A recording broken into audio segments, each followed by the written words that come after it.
लेकिन बिहार वालों, आज हमारा सवाल आपसे है कि तुम्हारे बच्चों का लाठियां लाठियां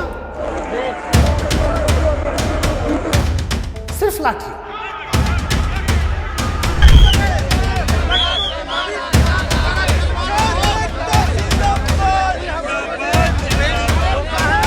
हमको सड़क पर उतरने को इसलिए मजबूर किया बिहार सरकार ने कि बिहार के 4 लाख छात्रों का भविष्य अंधकार में डाल दिया।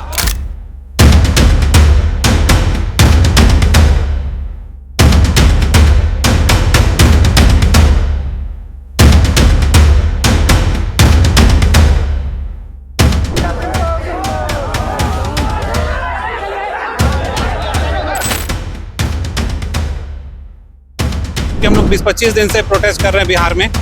इतनी सारी लाठियां खाने के बाद भी लगता है उसके बाद भी कोई सुनवाई नहीं है। नीतीश कुमार कुछ बोलने को रेडी नहीं है। नीतीश कुमार जी, इन छात्रों के मन की जो पीड़ा है, इन छात्रों के मन में जो सवाल है कि आखिर कब मिलेगा इंसाफ सरकार, बता दो जरा नीतीश कुमार।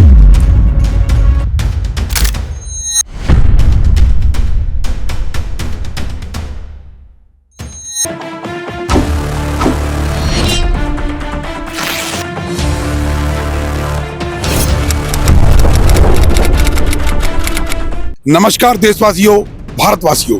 आज हम AICC all India Congress committee के बिल्कुल सामने गेट पे खड़े हैं और बिहार से कुछ स्टूडेंट PPSC एग्जामिनेशन को लेके दिल्ली में पधारे हुए हैं। जब उनकी आवाज को वहाँ की सरकार और शासन और प्रशासन सुन नहीं रहा तो इन्होंने दिल्ली में आने का अपना विचार बनाया और राहुल गांधी से ये लोग मिलने के लिए आए हैं। मैं पूछता हूँ, इंस्पेक्शन मीडिया ग्रुप उनसे पूछता है कि क्यों यहाँ तक उनको पहुँचने की जरूरत पड़ी और उनके आगे की जो रणनीति है PPSC एग्जामिनेशन को लेके।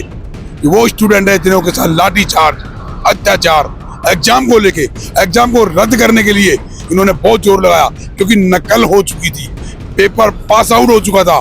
उसको देखते हुए वहाँ की सरकार ने इनको नकार दिया, भारतीय जनता पार्टी ने नकार दिया, वहाँ के प्रशासन ने नकार दिया।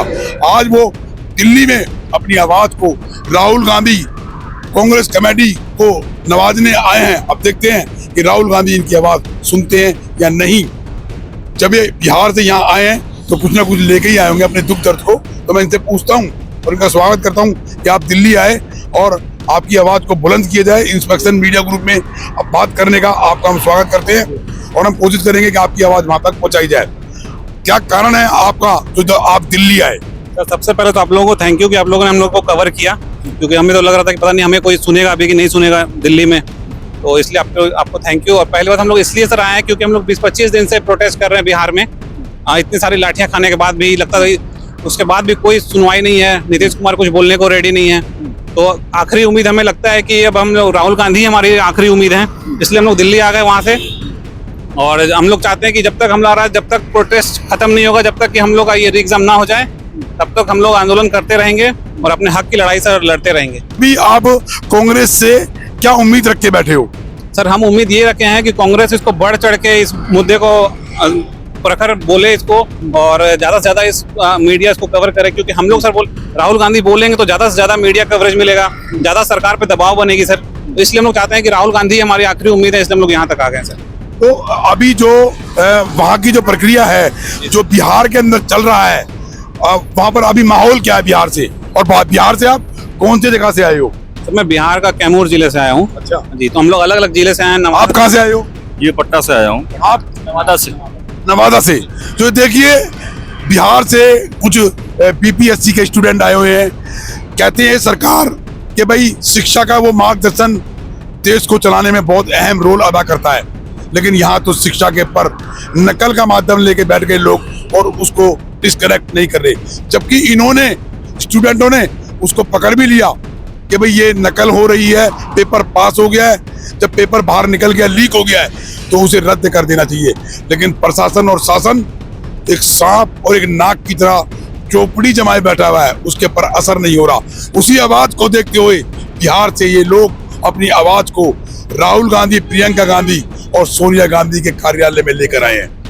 और अगर हमारी मांग नहीं पूरी होगी तो हम लोग दिल्ली में ही अनशन भी करने के लिए तैयार है सर, और इंडिया गेट पे ही हम लोग अनशन भी करेंगे सर, जब तक हमारा मांग पूरा नहीं होगा। इनका कहना है कि अगर हमारी आवाज को दबाया गया, हमारी आवाज को नहीं सुना गया, तो हम इंडिया गेट पे दिल्ली में अनशन पर बैठेंगे।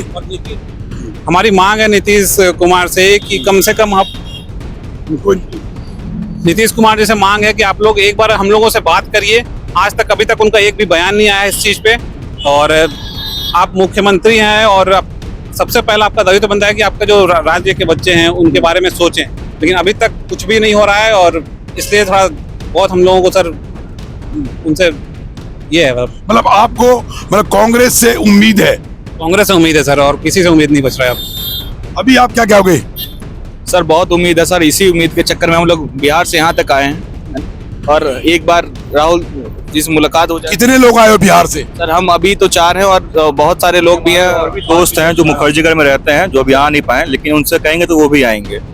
आपके बीच में सोनिया गांधी ब्रिगेड के प्रमुख खड़े हुए हैं, मंगल चौरसिया जी, इनकी मिसेज भी आई है, निशा मंगल चौरसिया। आपका क्या कहना है ये बीपीएससी एग्जामिनेशन को लेके जो कहना में लीक हो गया?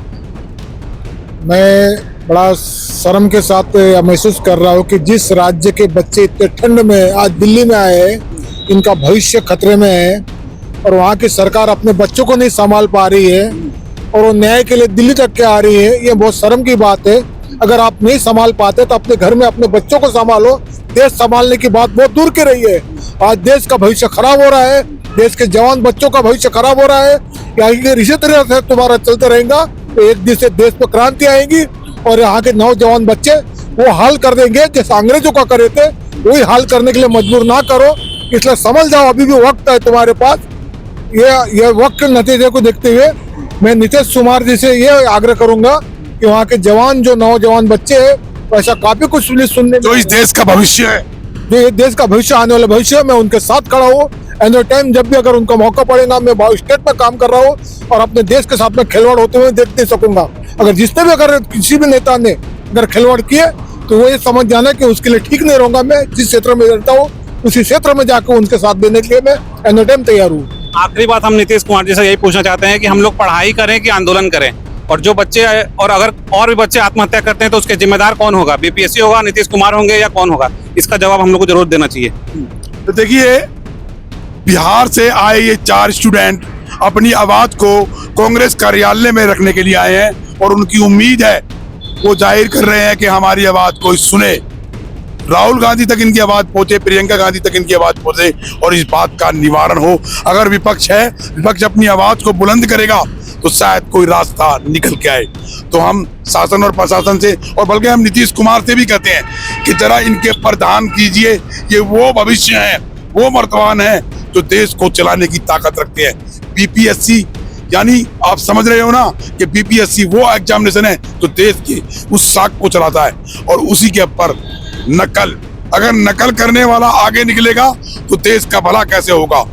ये रियल स्टोरी है, ये रियल बच्चे हैं जो पेपर देके मेहनत करके बीपीएससी में जगह बनाने चाहते हैं। तो मैं अपनी बात यही समाप्त करता हूं, और कांग्रेस कार्यालय में बैठे पद प्रतिष्ठा पे उन लोगों से एक अपील करता हूं कि इनको नजरअंदाज ना किया जाए, इनकी आवाज को आगे रखा जाए, और इनको जो असुविधा हो रही है, जो स्टूडेंट जो दिल्ली तक पहुंचे हैं, उनको सुना जाए और उनके साथ खड़े होकर इस आवाज को बुलंद किया जाए, उस पेपर को रद्द किया जाए, दोबारा से उनका एग्जाम किया जाए।